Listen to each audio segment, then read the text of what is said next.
check, 1 2, check, 1 2, testing 1 2. What's good with you? Much love and respect. Please do me the honor, the favor, if you can just share the page, like the page. That would be a great thing to do that. Thank you. I have my man here interviewing Baruti Libre. Baruti. Yes, Baruti Libre. Baruti Libre is That's the name. what's up. That's what's up. So we're going to be interviewing my man regarding what's going on with this war, man. First of all, I want you to give the people an analogy or basically a synopsis of yourself. You know, who are you, man? Who are you, Baruti Libre? What's going on? Tell me about yourself. Peace, everyone. I'm Baruti Libre, born and raised in Jersey City, New Jersey, by the way. I graduated from Ferris High School and also graduated from Kane University, attended Georgetown, and also attended the American University in Cairo, which circumvents and is complementary to the subject matter that we're going to cover, the Arab and Israeli conflict within the Middle East, because I actually lived over there for a temporary period of time where I was studying political science as well, and also temporarily in the past, I had the clothing line Libre brand, which will probably revamp in the near future, but I'm still into my studies and still into other endeavors, which you all will probably know about in the future, contingent upon you all following the notifications of what's going on in the metaverse. That's what's up. That's what's up. Yes. That's what's up. My man, good young brother right here. How old are you, my brother? How old am I? Well, I'm 3 decades in. I just look younger. 30? Right. 30 and some change. That's what's up. That's what's up. You definitely look younger. The brother look like you're about 21, you know, 18. Much love, respect. So, brother, I brought you here because I know we conversated every now and then. There's a customer that comes in the shop a lot. Yes, and the brother, I noticed that the brother is very wise in his studies as far as history is concerned. I wanted, because I'm a C student. And what's going on about, you know, overseas. So, brother, tell me and tell the listening audience, the war. Why war? What's the reason for this? What's going on, brother? Okay, well, the thing about it is this, and we spoke about this off record as well, and also I speak about this topic a lot. From what I'm going to disseminate now to you, the viewer, I'm going to let you know that what I'm going to disseminate are nothing but historical facts, which you could look up on your own based on public records and also based on the interpretation of what has actually happened in the past. Because in order to understand what's going on in the present and the future, one needs to go back into the past. Before one is going to ascertain the stem of a plant, one needs to understand the seed of the plant. Or the seed of the weed. So I just wanted to state that. So I'm not going to speak from a propagandized perspective of being pro or anti one side or the other side. That's subject to you, the viewer, the interpreter. And it is not me being politically correct and me being scared or nothing of that nature, because it is not about that. Trust me. This is about disseminating the facts from a respectable manner, and you take the interpretation how you want to take it. So basically, as far as the Arab and Israeli conflict, I'm going to start by stating this. This is a geopolitical matter which was basically started around the time of the World War I era, even though there were different elements, tools, or components which circumvented around that, which basically got instigated to what we see now. So what we see going on in the news, or what we hear about going on in the news, or what's going on the land, whether we call it Palestine or we call it Israel, depending on your perspective, the seeds of the destruction that's going on was planted back between the times of 1914 all the way up until like around 1919. That was the era of World War I. Now, one may ask, okay, as far as the geopolitical designation of the Middle East, what is the Middle East? Well, that's an excellent question right there, because when we talk about the Middle East, anywhere could be the Middle East depending on what location you're looking from. Whether you're looking from the West, that could be the Middle East, or that could be the Far East, or the Middle West, or the Middle North, or the Middle South. That all depends on one's perspective right there, or one's orientation. So it's a semantics game, but the thing is that, to get straight to the point, the Middle East was the original Ottoman Empire, and the Ottoman Empire was one of the most powerful, one of the most largest, and one of the most eminent supreme empires on the planet at one time, which was created in 1299 AD all the way up until circa 1921. And the reason why the Ottoman Empire was dismantled was because of what I stated a couple of minutes ago, because of World War I. Because in World War I, that was a war between the so-called Central Powers, which consisted of the Ottoman Empire, Imperial Germany, and also Italy and some of the other states in that time. And also they were against the so-called Allied powers, which was Britain, France, and eventually the United States after the sinking of the Lusitania ship around 1915, if I'm not mistaken. And then there are a lot of conspiracies behind that, but I'm not going to get into that. And then eventually that was when the United States entered into the war to assist Britain and France. And there were other powers as well, but those were the eminent or the main characters of this historical narrative right here, or this historical story which actually occurred. So the thing about it is that when it comes to war, a lot of the time, when you're losing a war, you need as many allies as possible, as you know. You need solidarity, and you need folks on the ground or folks to support you in whichever way, shape, or form. So as it relates to World War I, the so-called Allied powers were losing the war. They thought that they were going to just go into the war, they were going to win quickly, and then everyone was going to go home, celebrate, and they thought that Imperial Germany would have been compromised, and they would be able to reap the geographical benefits of the Ottoman Empire. But as aforementioned, the old Ottoman Empire is now the so-called Middle East. So let me get into this right now. So the Ottoman Empire, the Central Powers, they were losing the war. So what happened was this: the so-called the higher ups over there in the higher ups in Britain and France, the Allied powers.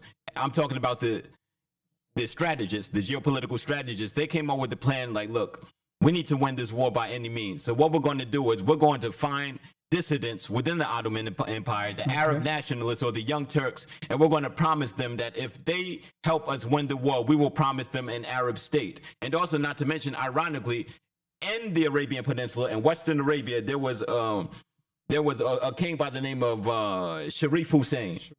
So Sharif Hussein had his own ambitions, coincidentally, of expanding the Arab Empire. He had totally different intentions. Exactly. He wanted to expand his own Arab empire to combat the Ottoman Empire, because as you know, within the Ummah or within Islam, you have different sects, and also you have different folks that consider themselves royal who want to aggrandize their influence and increase their power, by the way. So you had Sharif Hussein, who had his ambitions. So that was when he spoke with the British chancellors, and they came to an agreement that, look, you help us out, we'll help you out. You help us win the war, we'll give you an Arab state as well. So basically, they were in bed with the nationalists within the Ottoman Empire, and they were in bed with the royalty in Western Arabia at the time, Sharif Hussein. So what happened was Sharif Hussein had his two sons, Abdullah and Faisal. And Abdullah and Faisal, that was when they organized their army to aid the Western Europeans in order to defeat the Germans and the Ottomans and also the various other powers. So then what happened was this. They went to the king of Italy, I think his name was Victoria, and he stated the same thing. He said, look, if y'all win the war, we'll give you Anatolia, which was a part of the Ottoman Empire. So that's when Italy, they blackmailed their former allies, the Central Powers, and they joined the Allied powers, Britain and France, and eventually the United States. And then when it comes to Britain and France, you had geopolitical strategists, someone by the name of Picot over in France and someone by the name of Sykes over there in Britain. And they said, look, what we're going to do is we're going to come up with an agreement or an arrangement of how we're going to divide the Ottoman Empire.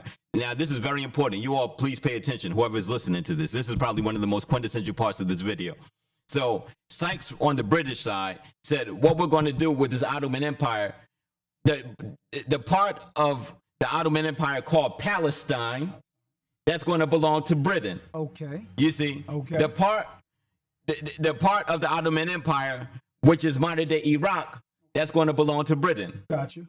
This part, which is called Lebanon, is going to belong to France. Right. This part called Syria is going to belong to France. So basically, these were conspiracies that were secretly put together, and it's called the Sykes-Picot Agreement. I think that they conspired in the year 1916, in the middle of the war. So that was their plan. And also, Armenia was going to belong to Imperial Russia, but that was shut down because they had the October Revolution of 1917, in which the Bolsheviks took power, and their leader was someone by the name of Vladimir Lenin. This was the first communist revolution to happen in history, in which communism took over a geopolitical landmass with the help of Wall Street. And one wants to study that. One could study Wall Street and the Bolshevik Revolution. The title is something to that effect.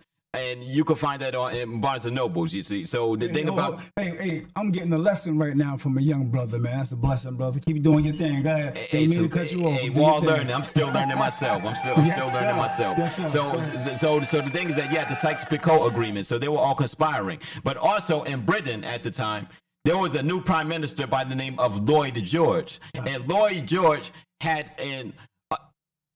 a fascination with the Jewish community. And he said, we have the help in support of the Arabs, whether we talk about the nationalist Arabs or the religious Arabs of the Arabian Peninsula, but we need to get the help of the Jews as well, because according to his perspective, not my perspective, not Supreme's perspective, the Jews had a lot of commercial and financial connections, and they could help assist the Western or the Allied powers in winning this war. Secondarily, not to mention, there was a growing movement that happened a generation previously called the Zionist movement. And the brainchild of that movement is someone by the name of Theodor Herzl. And Theodor Herzl wrote a book in the 1880s called The Jewish State. And the Jewish state was a call for a Jewish geopolitical landmass in which they controlled their own destiny based on the solidarity of having a common religion and a common ethnicity. And when I talk about the Jewish state and when I talk about the Jewish people in reference to what Theodor Herzl was talking about, Theodor Herzl referred to the Ashkenazi Jews from the areas of Russia, the areas of Imperial Germany, basically that part of Central and Eastern Europe, basically his ethnic people. Because when we talk about Jewish people, don't forget, Judaism is a religion, and also it derives from the tribe of Judah, which is one of the 12 tribes of Israel. But the name was Yehuda because the letter J was created in the 16th century. Come on, let's keep that in mind now. Come on, break that down, bro. The letter J was created in the 16th century. So this is not me picking any side. I'm not into any of that. I'm into historical facts, by the way. So the thing is that Theodor Herzl wrote the book called The Jewish State, calling for Jewish people to repatriate back to their homeland. And it just so happens that their homeland, according to what they believe in, is in Canaan, or what the Arabs call Palestine, or what the Jews call Israel. Okay. So the thing is that that's according to their perspective right there. But as a historical aside, they were trying to decide of where they were going to put the geopolitical designation of Israel. And one time, Uganda or Kenya was going to be one of their choices right there, as an aside. And also another location, I think, in South America as well. So they will find in different places of where they're going to put the geopolitical landmass of Israel. Okay. So what happened was this. But bring us up to speed. Bring us up to speed. I'm doing that right now. But the thing is that build the base. I got you. Yes, exactly. But we need to get this foundation going. So basically, the Zionists, whether we talk about Theodor Herzl, whether we talk about Eliezer ben Yehuda, who recreated the Hebrew language, because we don't know how the Hebrew sounded back in history, because there were no iPhones and tape recorders back then. So he recreated it as a part of the Zionist movement as well. Eliezer ben Yehuda, y'all could look him up. And also a whole bunch of other folks. But the thing is that due to the fact they were pressed for time, what happened was this. The new generation of Jews, the Zionists, and the Arabs, they were a part of the Allied powers in order to win World War I. So to make a long story short, the Allied powers defeated Imperial Germany, which created the Weimar Republic, and then eventually unfortunately the Third Reich. But we're not going to get into that part, because we got to stay focused. Okay. And then eventually the Ottoman Empire was carved up at the Treaty of Versailles at the end of World War I. And at the Treaty of Versailles, the Ottoman Empire became what we know today on television, and also within history class, as the Middle East. You had the British mandate of Palestine, you had the French mandate of Syria, the French mandate of Lebanon, and also you had various other geographical carvings, you see. So basically you had a protectorate system in which the European powers controlled the Middle East and divided it up. So what happened was this. The Arabs were confused. It's like, hold up, we were supposed to get an Arab state according to our promises.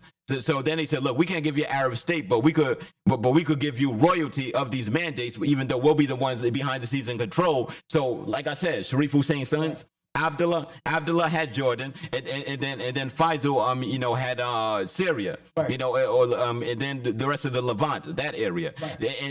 And guess who runs Jordan right now? King Abdullah II. Come on, you see what I mean? And then Syria, they had the Arab nationalist movement. That's where you had the Ba'ath Party, and that's where you had Hafiz Assad, and then Bashir Assad. So all of this mess started from way back then. Undeniably. So basically, what's going on right now? Divide and conquer. Fast forward into May 13th, 1948, because the Jews said, hold up, y'all promised us a state. Right. And then that's what happened. Okay, we're going to establish a state. So then it's been the Palestinians and the Israelis fighting one another. Then they had the 1967 war, and that's when Israel basically took control of a lot of that area and also took control of the Sinai Peninsula. Right. And then you had the October 1973 Arab and Israeli war, in which Egypt and Syria and the various other Arab countries entered into the war, and then they regained the Sinai Peninsula. But then then they had the peace accords, and that's why Anwar Sadat was in power in Egypt. And then they came to a peace treaty, and then 1995 different borders. So basically, what happened was this: now the Palestinian stronghold are basically in the Gaza Strip and the West Bank, and also some parts of Jerusalem. But basically, the Israelis or the Jews, they control a lot of that area. So basically, what we see going on today is very horrendous. Rest in peace to the people that are losing their lives and the people that are suffering on all sides. But it's basically an instigation that happened in which promises weren't fulfilled by the Western European powers to basically have the Jews and the Arabs fight against one another, because they both were promised the same thing. Arabs, y'all have a state. Jews, y'all have a state. And one more thing, Supreme, and also just. I want you. Let me get this phone call real quick. I want you to go on. Yes, sir. But I'm definitely going to let Baruti. Yeah, you got it. I'm going to let Baruti cook. But I'm going to get this phone call real quick. Give me 1 minute, my brother. Yes, sir. Give me 1 minute. I want to get this brother that tried to call in and see what he has to say on this as well. Yes, sir. Blessings. Thank you, brother. He definitely laid the foundation. I appreciate that, brother. You did your thing on that. Thanks a lot. Thanks a lot. Very clear. What's going on? Got Kev on the line. Kev, what's your take on this situation, man? What's going on? As Marvin Gaye would say, what's going on, man? Yes.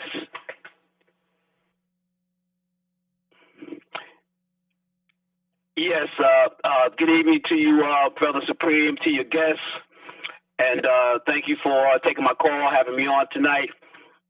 And I definitely want to speak to one aspect of this whole situation, which is from a biblical perspective, because my brother hit on a lot of very interesting and accurate information dealing with the politics, from long time ago. And he, from what I can decipher, he's absolutely correct. And that's a little above my pay grade.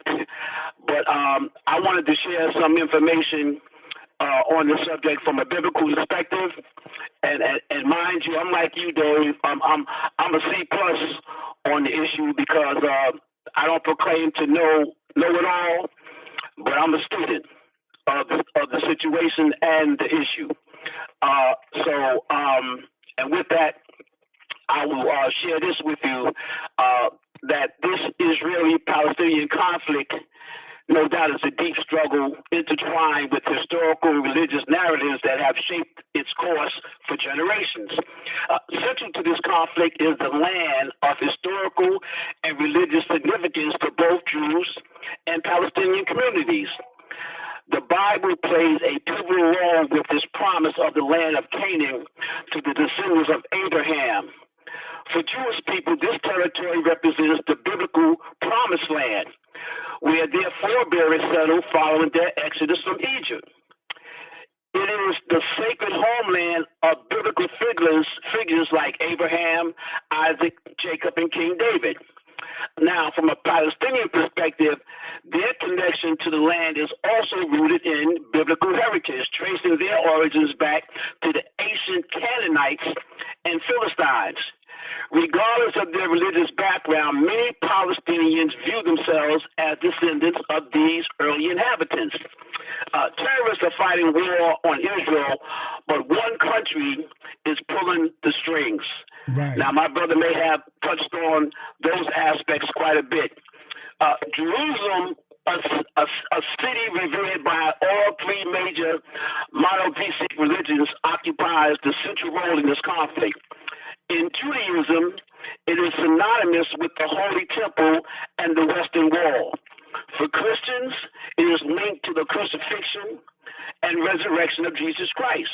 While the Muslims, it houses the Ali-Aqsa Mosque, the third holiest site in Islam.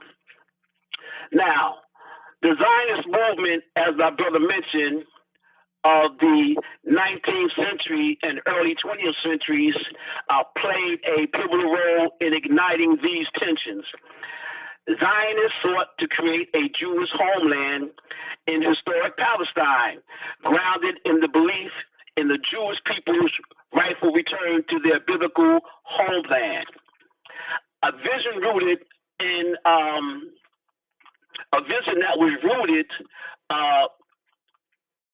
in the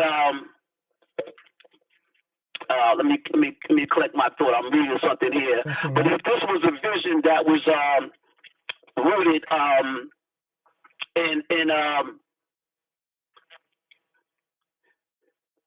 the grounded belief that the Jewish people rightfully return to their biblical home, a vision that was rooted in narratives, the establishment of the state of Israel in 1948. Okay. That was at the height of all this conflict. Right. It marked a significant turning point. While some Jews saw it as a fulfillment of biblical prophecy, it resulted in the displacement of hundreds of thousands of Palestinians, Arabs, and the creation of a Palestinian refugee population. Right. Now, we just recently heard the news of this population being bombed. These biblical and historical perspectives have added intensity to an already complex, emotional, and destructive dispute, fueling the ongoing Israeli-Palestinian conflict. Amidst political negotiations and religious aspects shaping the narratives, perceptions and emotions of both Israelis and Palestinians, finding a resolution that addressed these deeply ingrained conflict remains a challenge in the pursuit of lasting peace in the religion. Some have said that the only solution to this conflict is a state for both the Palestinians and the Israelites. Now, you can argue that point, but it will remain that until there's some type of compromise where the Palestinians can have a right to their homeland, which they're being pushed out and have been for about 75 years, if not longer. So this whole conflict goes way, way back. So this is basically. And, I'm not taking sides. So this I'm is not basically. taking sides. I want to be clear. Yeah, go ahead.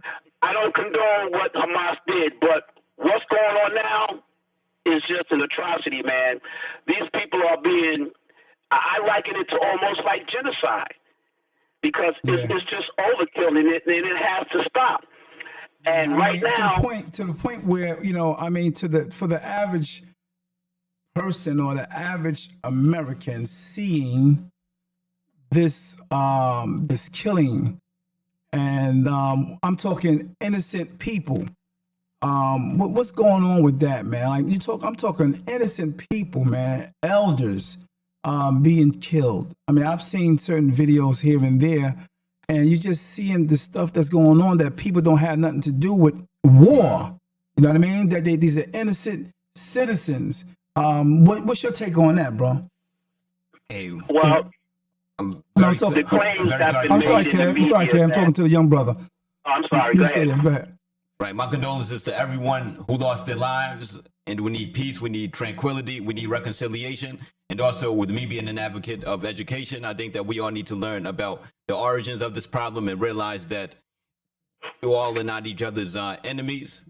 And the thing about it is that from that understanding, I think that there could probably become change. It won't happen overnight, but the thing is that we need to understand all perspectives, and I think that as it relates to us as humans, I think that if we see things from other folks' perspectives and the other way around, it could possibly lead to a better understanding and possibly a better outcome in time. But rest in peace to those who are losing their lives, and I hope for peace. No doubt. What's your take on that same statement, far as what we see, far as the innocent people that's being killed, murdered, and getting in this crossfire of this war, Kev?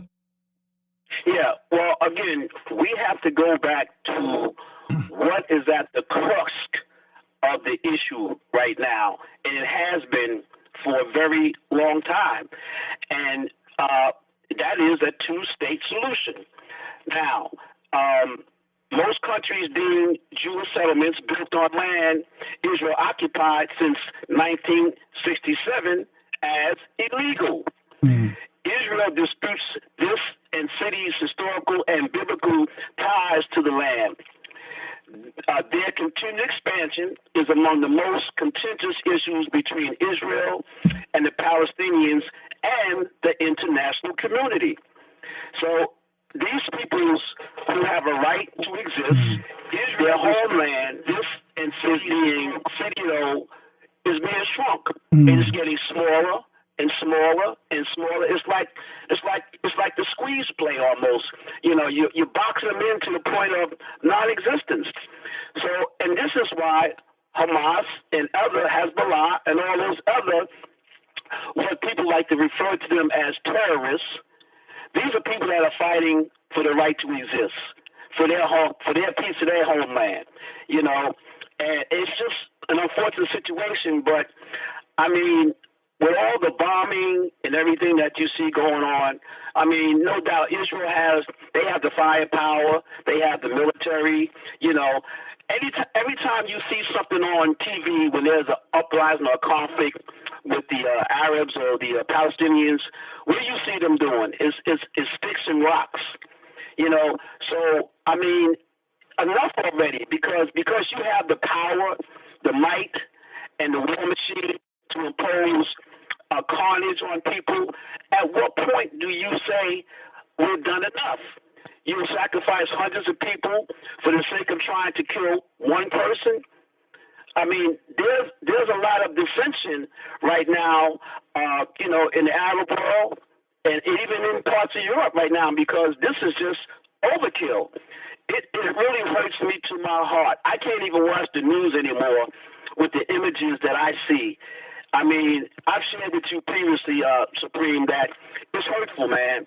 It's hurtful. It's definitely hurtful. You know what I'm saying? Yeah. And it's like, at what point does it end? What is it going to take? Yeah. Well, those who are listening, being widened because Israel is like seems like they're out to completely eliminate the Palestinian people. If anybody got a perspective on this situation, you can please do so by call in and give your perspective on it. The phone number is there. Just go ahead and call 973-433-5666. And I want to thank you, Kev, for chiming in. I appreciate you, brother. That was a great analogy. Appreciate your time, my brother. Thank you so much, brother. Much love, Kev. Thank you, guest, and thank you, brother, for enlightening us. Appreciate you. Much love and respect. Thank you. Yeah, man, it's pretty deep. So if anybody want to call in and give their perspective, I don't have that much time. You can give your perspective now. If you would like to say anything else, my brother Baruti Libre. Baruti Libre. You know what I mean? Right. Salute. If you want to have anything else to say on this or to close it out, you can, my brother. Hey, candidly speaking, I'm here to give an historical analysis about the origins of the problem, because in order to understand what's going on today and what could possibly happen tomorrow based on patterns, we need to understand the origins. Right. So as far as with you, the listener and the reader, I would advise for you to do your own research, do your own studies, take in various perspectives, and then from there you come to your own conclusion. But I don't think that it's my job to push a narrative or to push an ideological conjecture. I'm just here to disseminate the information and also to build with the good brother Supreme. Much love and respect, man. Thank you for coming with respect. Thank you, brother. Thank you for chiming in. Much love. Talk to you guys soon. Peace and blessings. And blessings.